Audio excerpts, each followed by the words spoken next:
ahora vamos a ceder la palabra a nuestro querido Braulio Vázquez Campos, que ha sido director del Archivo de Indias, otro de... No. No, Tanto director más. No. Solo trabajador del Archivo de Indias. Solo trabajado, pero también en esta época, como hemos visto, han sido todos los archivos españoles estuvieron implicados en este caso prácticamente, ¿no? Y actualmente pues es director del Archivo Histórico Provincial de Sevilla. Sevilla es otra de nuestras grandes capitales archivísticas en estos temas. Buenos días por la mañana, como diría nuestra amiga Siri, ¿no? Bueno, en primer lugar, darle las gracias. No sé si se oye bien porque el micrófono... Perfecto. Sí. Pues en primer lugar, darle las gracias a los organizadores de este seminario, a Milagrosa, a María, a los demás que nos han tenido la amabilidad de invitarnos. Y bueno, lo que voy a venirles a contar yo es lo relativo a un archivo que en principio, un archivo de Sevilla histórico provincial de tierra adentro, que en principio, bueno, dirán ustedes, bueno, los que no conozcan mucho la historia de la ciudad, que tiene que ver esto con la historia naval. Antes una aclaración, que conste que lo que voy a contar del Archivo Histórico Provincial de Sevilla se puede aplicar a muchos archivos históricos provinciales de ciudades portuarias o que tienen costa, ¿de acuerdo? Bien, para empezar he puesto una cita de Antoine de Saint-Exupéry, de Ciudadela. Construir el navío no es tejer las velas, forjar los clavos, leer los astros, sino más bien transmitir el amor por el mar. Se preguntarán ustedes por qué pongo esto hablando de este tema. Bien, en mi opinión, esta frase es muy inspiradora, se puede aplicar también a la propia historia. La historia es algo más que la suma de sus partes. En particular, en la historia naval hay un término peyorativo que se utiliza para describir los artículos o los trabajos que son demasiado entran en detalle sin relacionarlo con el todo, que es el rivet counting, recuento de remaches. La historia, los trabajos que hacemos sobre historia en general y sobre historia naval en particular, deben estar referidos siempre a un todo, al todo social. Es lo que ha llamado en afortunada expresión Carlos Martínez Shaw la historia total del mar y de sus orillas. Y en ese sentido es en el que le voy a relacionar pues, los fondos documentales que contamos en el Archivo Histórico Provincial relativos a esta cuestión.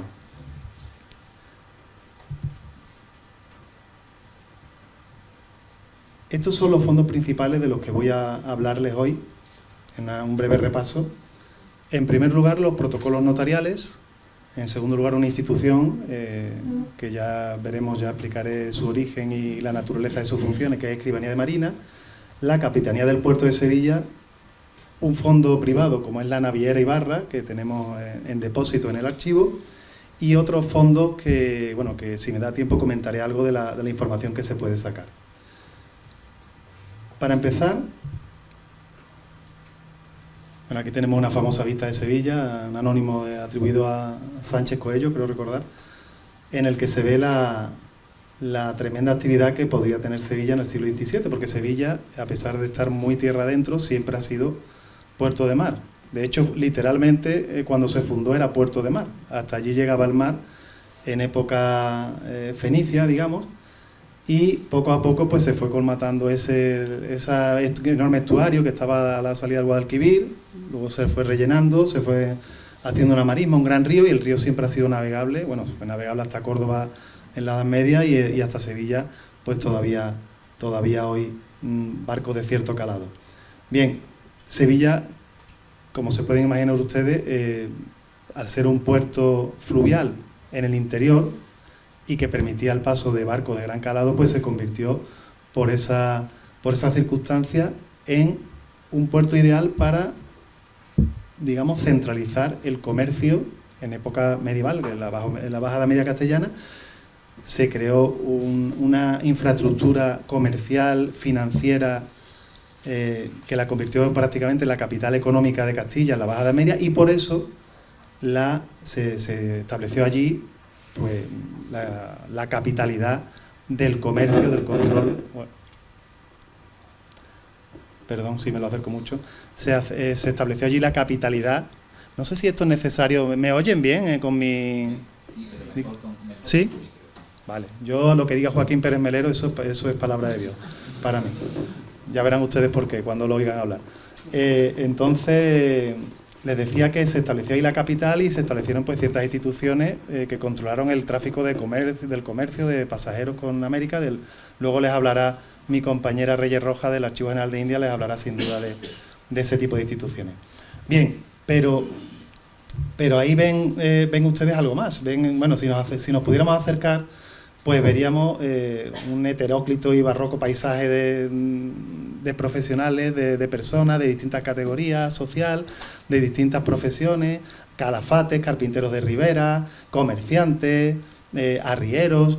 Es decir, toda esa población que vivía alrededor del comercio y del puerto de Sevilla, pues toda esa población hacía negocios. Y en aquella época los negocios se elevaban a escritura pública con mucha más frecuencia que lo que pasa hoy día.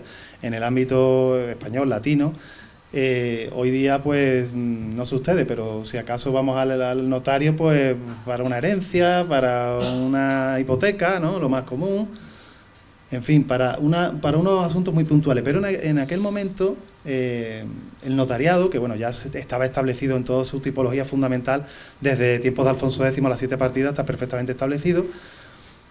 Pero en ese momento, justo cuando se descubre América, los reyes católicos, o Isabel la Católica en Castilla, digamos que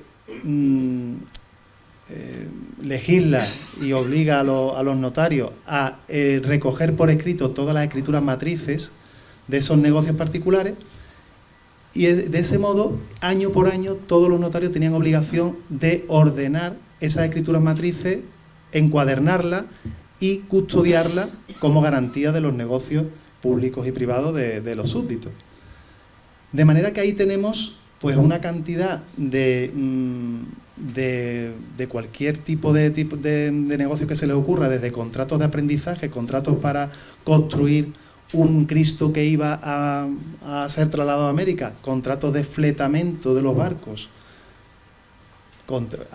testamentos, por supuesto, avintestatos, cartas de dotes que nos hablan de la vida privada, de la vida más íntima de todas esas personas. Y claro, entre toda esa población que acudía a hacer los negocios, pues estaba la gente de mar y todo lo relacionado con ello. Bien, para que se hagan ustedes una idea del ámbito cronológico, hombre, sobre todo la importancia para la historia naval, claro, se concentra sobre todo en los siglos XVI y XVII, pero el rango cronológico que actualmente guardamos en el archivo histórico, custodiamos en el archivo histórico provincial, es ese que ven ustedes, de 1441 a 1923 en el caso de Sevilla. Hay otros distritos que tenemos más documentación. Por generalizar un poco, no siempre los protocolos notariales están en los archivos históricos provinciales. En otras ocasiones, bueno, aquí en Madrid hay un archivo protocolo dedicado, específico para ello.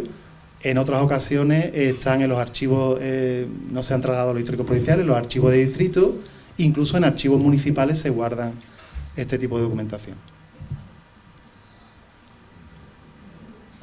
Un poco de historia simplemente para que esto también nos hace comprender lo que se conserva y lo que no. Decía que todos estos escribanos que están en Sevilla, que en el caso de oficio de Sevilla, perdón, son 18 oficinas a principios del 16, y luego, bueno, hay un número cambiante, y finalmente se fija en 24 oficios, 24 escribanías. Pues estos escribanos guardaban cada uno, como bueno, en diferentes circunstancias, sufrieron, dependiendo del escribano, lo cuidadoso que fuera o los accidentes que hubiera en su oficina, pues se conservaron o no esos tomos. Y en el siglo XIX, con la ley del notariado, se crean unos archivos de protocolo del distrito notarial que en principio se van almacenando, se van custodiando en diferentes iglesias. Aquí la iglesia de San José, que es la primera sede que tuvo, y aquí distintas ubicaciones que tuvo. En San Laureano, en la iglesia de Montesión, donde está actualmente el archivo de distrito de protocolo, con los protocolos de más de 25 años y menos de 100, Y a la derecha ven ustedes un artículo que hace 100 y pocos años decía que el archivo histórico de protocolo, no existía todavía el archivo histórico provincial de Sevilla, era un archivo desconocido y que los americanistas y los historiadores de lo naval y de lo marítimo pues se lo perdían porque no sabían de su existencia. Y en gran medida, ya menos, ¿no?, pero es así. Durante 50 años aproximadamente, durante 60 casi, en Sevilla no hemos contado desde que se crearon los archivos históricos provinciales en el año 31, con la finalidad preferente de custodiar estos protocolos. En Sevilla no lo hemos tenido, de manera que estos archivos de protocolo, que ahora sí están bien custodiados, bien cuidados, han estado en diferentes ubicaciones, como les decía, pues han sufrido accidentes, han sufrido robos, en fin, que hasta el año 90-91 que no empezaron a trasladarse al Archivo Histórico Provincial de Sevilla, bueno, pues la situación de estos fondos ha sido francamente mejorable. Actualmente pues están aquí en nuestra estantería. Ese tipo de tomos, bueno, estos son de final del 19, pero es lo que les comentaba, de esa encuadernación artesanal con pergamino y cuerda de cáñamo, en la que año tras año se van guardando los protocolos. Bien, me voy a referir más de una vez a esta página. No es una página tan, digamos, tan amigable y tan buena como la que tienen los compañeros de archivos estatales, que es el portal de archivos españoles, pero como decimos por allí, a nosotros nos da el aviso. Estos son los fondos en la página Archiva Web, que es de libre acceso. Ustedes pueden navegar. En la pestaña de la derecha ven ustedes explorar archivos. Ahí pueden navegar por lo que llamamos inventario dinámico, es decir, por el cuadro de clasificación, y acceder, pues, dentro de los archivos públicos de la fe pública, pues están los notariales, el distrito de Sevilla, y ahí pueden acceder ordenadamente. Y también hay un módulo de búsqueda simple y otro de búsqueda avanzada. Hay mucho que mejorar, cada vez estamos subiendo más imágenes digitalizadas y cada vez estamos digitalizando más, pues lo que voy a hablar luego, que son los índices. Bueno, esto, les pongo este mapa, les traigo a colación un mapa que hiciera el investigador Paul Hoffman, a propósito de la ubicación de las notarías. Ahí va también enseñado el archivo de protocolo, bueno, la antigua ubicación. El archivo histórico provincial actualmente pues se encuentra, pues donde, a ver si lo encuentro, en el número 3, que es el Santa Catalina. Bueno, eso es la ubicación de los distintos oficios. ¿Por qué es importante esto? Porque es importante a la hora de investigar el caso de Sevilla, pues ¿dónde hacía la gente de mar sus negocios? La gente suele ir dependiendo, y todavía hoy pasa, por sectores sociales, por barrios, por sectores profesionales, pues va a determinados notarios. Y en el caso de Sevilla, pues se concentraba mucho en lo que llamamos la grada de la catedral. Bueno, los aledaños de la catedral, se les llama grada porque realmente son gradas, son unos escalones que rodean y que separan la jurisdicción eclesiástica, o separaban la jurisdicción eclesiástica de la jurisdicción civil. Entonces, en esos números que ven ustedes, el 14, 16, 21, 5, 7, 8, también algunos cerca de la calle Tundidores, bueno, ahí es donde iba la gente de mar mayoritariamente. También en Triana, el oficio número 23, que ven ustedes cruzando el río, donde pone Dársena, el río Guadalquivir, ese tramo, pues ahí, junto al puente de Barcas, es donde estaba el oficio de la notaría de Triana. Bien, ¿qué herramientas tenemos? ¿Qué herramientas tenemos para un poquito desbrozar la información? Esto, por ejemplo, aquí está a través de Archiva Web. Ven ustedes, tenemos digitalizado esto. Como son digitalizaciones antiguas, son en blanco y negro, pero bueno, son perfectamente legibles. Hay una serie de índices. En el caso de Sevilla hay otros protocolos, otros distritos notariales que no cuentan con tantos índices. Pero en el caso de Sevilla, los notarios, muchos de ellos, en muchas ocasiones, pues hacían índices por orden alfabético del interviniente, y también en el margen izquierdo, ven ustedes, están las tipologías documentales, carta de poder, testamento, etcétera. Y a la derecha, pues el número de página donde está el protocolo, la escritura matriz. ¿Qué sucede con esto? Como ustedes comprenderán, pues esto es buscar una aguja en un pajar.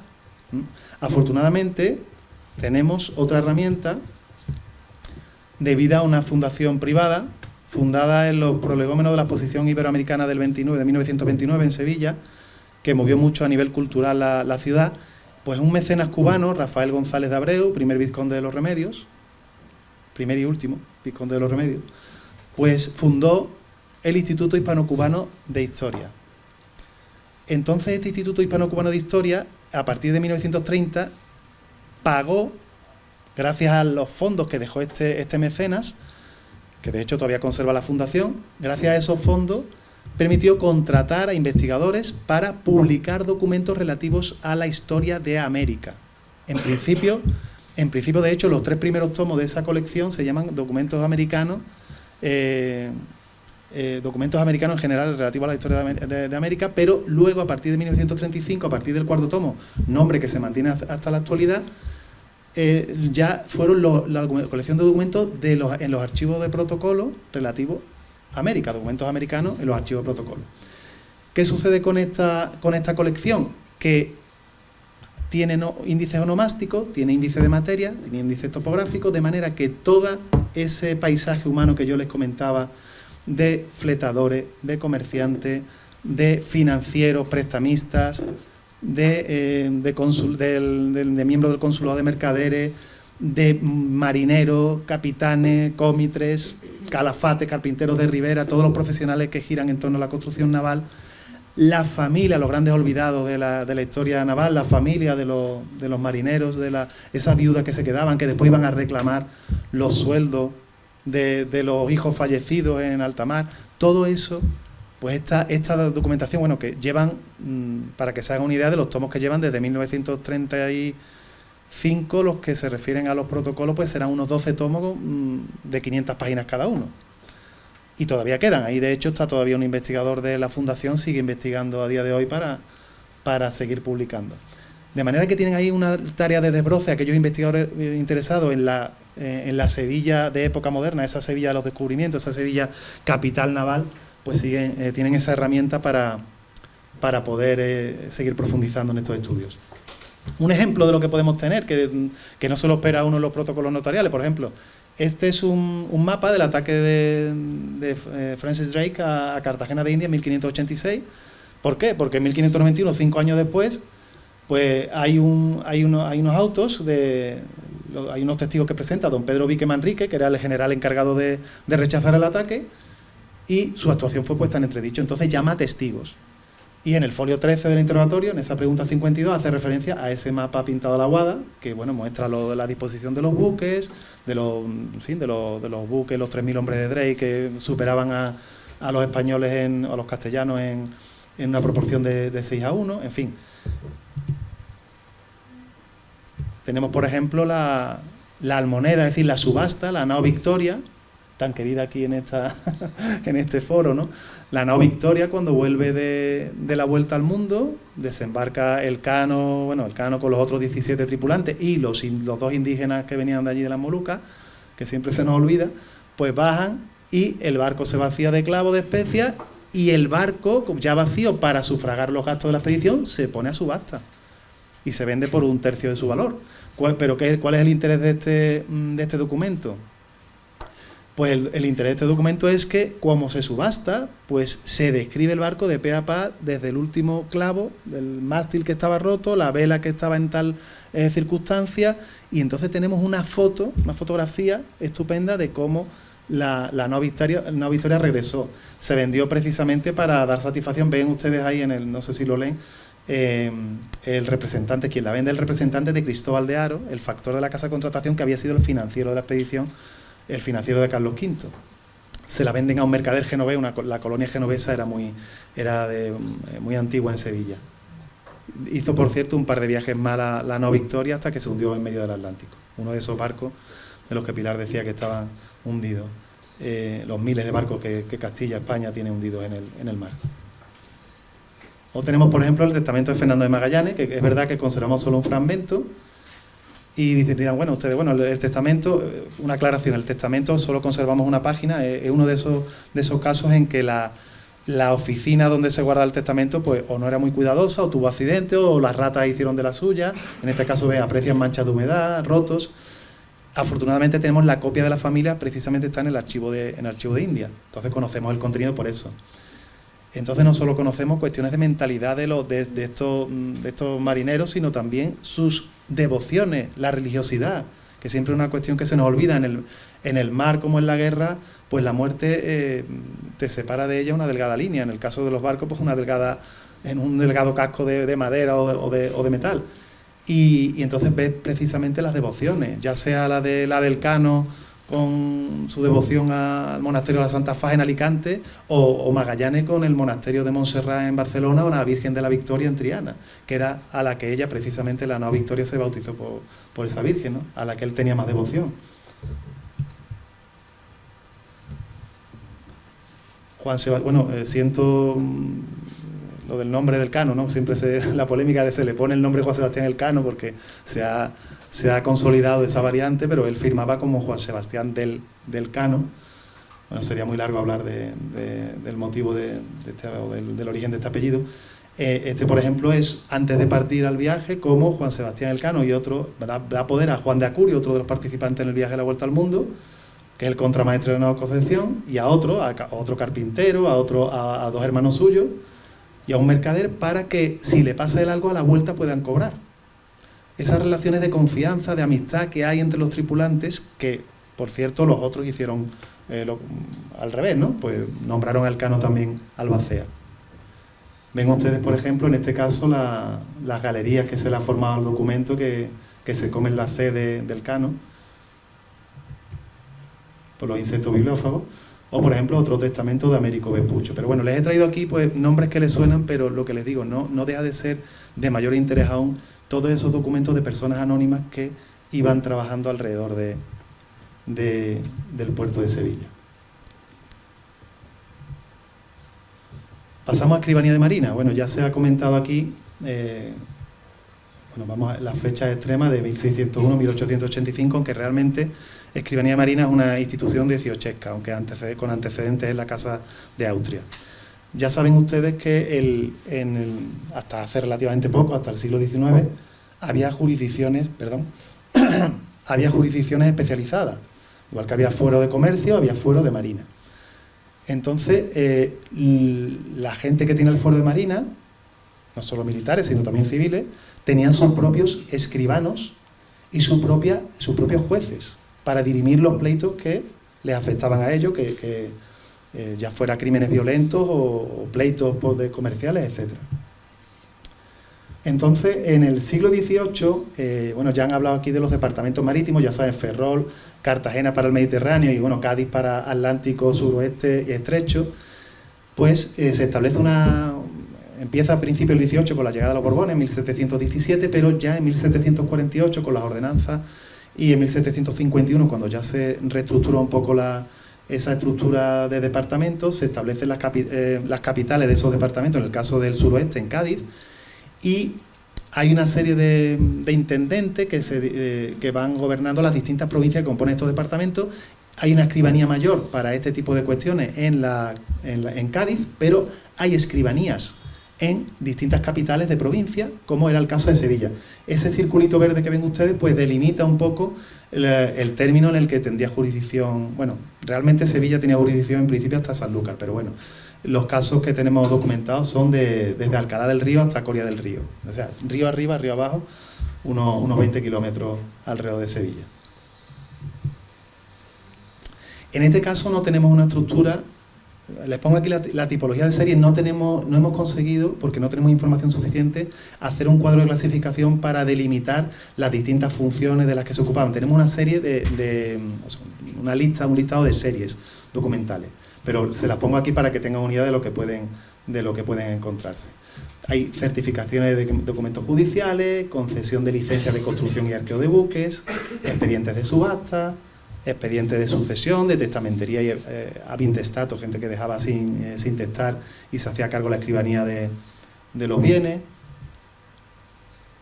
pleitos civiles entre gente y pleitos criminales con protagonistas de personas que estaban afectas al fuero marítimo, protestas de mar, que cuando a un capitán pues le sucede algo, pues un ataque pirata, una tormenta, pues tiene que, en cuanto llega al puerto, pues decir, oye, que hemos perdido la carga o hemos sufrido tales daños porque ha sucedido esto. Entonces una exoneración o autoexoneración de responsabilidad. Patentes de navegación, es decir, permisos para navegar de un puerto a otro.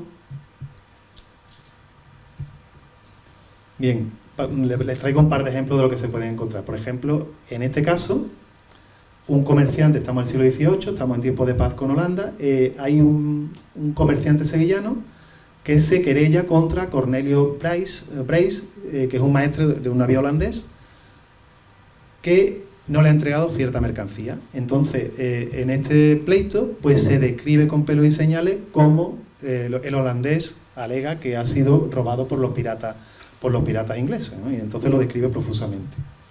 O en este caso les traigo a colación pues el documento, lo que llamamos documés, que es el documento del mes que destacamos en el Archivo Histórico Provincial, en este caso en septiembre, que son unos autos de un hundimiento de una tartana. En este caso es un tráfico fluvial, pero bueno, no deja de ser pues un asunto también naval, aunque más modesto. Es un caso en el que un barco, en el caso de una de las avenidas que con frecuencia sucedían en Sevilla hasta el siglo XIX, hasta el siglo XX, perdón, hasta 1960, en que se encauzó ya el Guadalquivir, pues ese puente que ven ustedes, que está mal dibujado porque el puente era más ancho, que es el puente de Barcas de Triana, actualmente hay un puente de hierro, el puente de Isabel II, el famoso puente de Triana, pues entonces era puente de Barcas hasta mediados del XIX, pues ese puente de Barcas se cerraba cuando había unas avenidas o cuando había un mal tiempo y se prohibía la navegación por ese tramo de río. Entonces esa tartana se sobrecarga, lleva aceite al otro lado del río, donde había en Triana las fábricas de jabón, con el aceite, con los desperdicios, digamos, con el producto secundario del aceite, una pasta que quedaba al fondo después de la molturación, se hacía el jabón. Sobrecargan el barco, según los testimonios, sobrecargan de pasajeros, se hunde el barco y hay 6 muertos. Entonces se genera un pleito y el escribano empieza a tomar testimonio, tanto de los pasajeros como del propietario del barco y de los marineros, que claro, dicen que la culpa de los pasajeros que se volcaron todos a un lado en un momento dado y el barco pues se volcó. El barco se encontró en Coria días más tarde y los muertos pues afloraron, en fin. Y toda esa descripción se hace en ese pleito.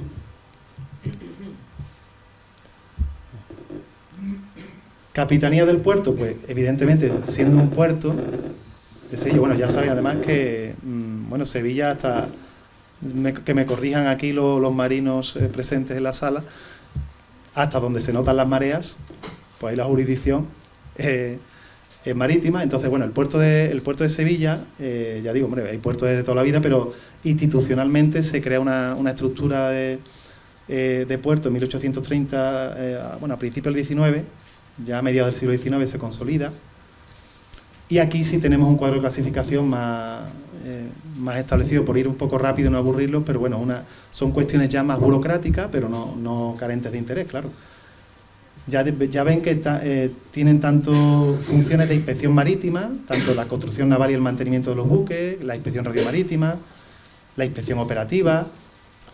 Tienen también pues índices de armadores, patentes de navegación, esos permisos que se dan a los barcos para navegar de un puerto a otro. Registros de buceadores, registros de inscritos disponibles, registros de personal marítimo, registros de pesca submarina, registro de buques mercantes y de pesca, y también pues funciones relativas a la contaminación y al tráfico marítimo, a la pesca deportiva, etcétera. Todos los permisos que se pueden ustedes imaginar. Y por ir... Bueno, aquí tienen a la izquierda, para que vean un ejemplo de cada tipo documental, pues una patente de navegación, creo que de 1892. Alfonso XIII sería un bebé todavía, pero aparece su nombre ahí, una patente, un permiso para que el barco navegue de un puerto a otro. Una serie muy importante de este fondo, que son los libros de roles, de despacho, de dotación, en los que aparecen reflejados con todo lujo de detalle pues los miembros de las tripulaciones, o sea, de las dotaciones, los despachos el barco de dónde viene, a dónde va, la carga que lleva, el tonelaje, en fin, otros detalles físicos, y bueno, las cartillas marítimas a la derecha, donde aparecen los datos de los marineros. Y no me quiero entretener mucho, por eso voy un poco rápido. El fondo de la naviera Ibarra y compañía, les hago una breve historia. Bueno, Ibarra es una familia vasca, de origen vasco, que hizo dinero en la siderurgia vizcaína. Muy pronto diversificaron a lo largo del XIX en compañías agrícolas y compañías navieras, ¿de acuerdo? Entonces, se dedican, por eso se establecen en Sevilla, establecen una línea de cabotaje de transporte de mercancías entre Sevilla y Bilbao. Y a partir de ahí pues van haciendo dinero, bueno, el fundador pues va dejándolo a los hijos y ya se funda con distintos nombres, no les voy a aburrir, esa historia administrativa en la que se fundan compañías, se dividen, luego se vuelven a unir, en fin, hay una historia muy compleja, ¿no? Pero toda esa fase pues hay documentación. Entonces esta compañía primero se dedica a, ya digo, al tráfico, al comercio de cabotaje. A final del 19 va a comprar muchos barcos, va a empezar esa tradición de nombrarlos con el nombre de cabos. Hay uno muy famoso, por ejemplo, no sé si alguien de Santander o conoce Santander, el Cabo Machichaco, que fue un crimen, lo que hicieron, bueno, un barco cargado de dinamita y lo metieron en el puerto de la ciudad, no en otro puerto que había habilitado para ello más adelante. Bueno, allí a la naviera Ibarra no se la puede mencionar, hay un monumento a las víctimas del Cabo Machichaco. En 1893, creo recordar que fue la tragedia, explotó, bueno, llegaron miembros humanos a 2 kilómetros de distancia, con eso se lo digo todo, y metralla. Hubo una maroma de barco, por ejemplo, que salió despedida y mató a un vecino a 1,5 kilómetros de distancia. Entonces, bueno, fue un tema terrible. Pero bueno, no estoy aquí para criticar a la compañía Ibarra, que ya ha pasado mucho tiempo, sino que les decía que se dedicaron a ese tráfico de mercancía y luego a lo largo del siglo XX fueron ampliando pues a cruceros de placer, a tráfico de pasajeros con líneas transatlánticas. Tuvieron un gran papel en la emigración, la gran emigración de los años 40 después de la posguerra a Venezuela, Argentina, la migración de los españoles. Y bueno, ya finalmente Ibarra ya se ha subsumido en una empresa multinacional y no es el caso. Pero bueno, el caso es que la documentación, ven ustedes que el límite de la documentación llega hasta 2011, el límite cronológico. En 2013, 2016, pues la documentación muy cápita y disminuida, porque lo que pasa siempre en Sevilla, bueno, en Sevilla en cualquier parte. En Sevilla va a pasar lo segundo que le voy a decir, pero lo primero que pasa en cualquier parte, que ¿dónde se guarda un archivo? En un sótano, por supuesto, que es donde está bien, sobre todo en una ciudad como Sevilla, que el manto freático está casi a nivel del suelo. De manera que en cuanto había inundaciones, bueno, pues ahí se perdió gran parte de la documentación de esta compañía. Y a los escribanos también les pasaría más de una vez, por eso han visto ustedes mancha de humedad en algún documento. De manera que la compañía Ibarra pues al final ha llegado pues una pequeña cantidad de lo que poco que salvaron de lo que tenía, lo que había pasado a la familia, los documentos más valiosos, los libros de junta de accionistas, libros de actas, etcétera. Pero bueno, aún así queda bastante documentación para, como ven ustedes, 400 cajas, 917 libros, 158 planos y 169 libros de biblioteca, que parece una cantidad respetable, pero ya les digo yo que es una mínima parte de lo que podía haber. Aquí, bueno, simplemente les voy a poner un repaso de tipos de documentos. Aquí, por ejemplo, un anuncio de venta de un vapor en 1875, documentos publicitarios de los barcos, pues ahí aparecen las características del barco, ¿no? Del tonelaje, la potencia, etcétera. Esto es muy interesante, esta faceta que les decía de la vida cotidiana, son partidas de bautismo y acta de nacimiento en el barco. El capellán daba, por supuesto, había un capellán y procedía al bautismo.